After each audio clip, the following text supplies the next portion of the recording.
waxaan idiin soo gudbinaynaa qofka ugu xoolo badan dunida, qofka shanaad ee ugu xoolaha badan dunida.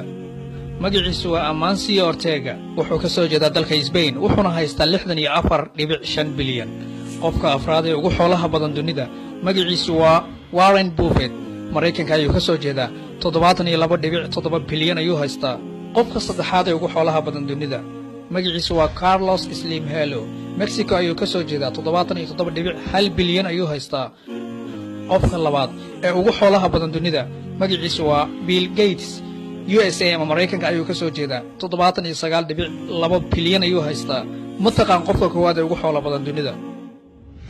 waa qofka Allah subxaanahu wa ta'ala haleelsiiyo tukashada labada ragcadood ee sunnada ah ee ka horreeya salaada fajr.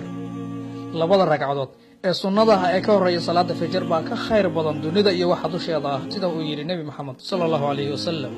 waa walaalkiin Axmed Xujaale oo idin leh u degdega khayrka.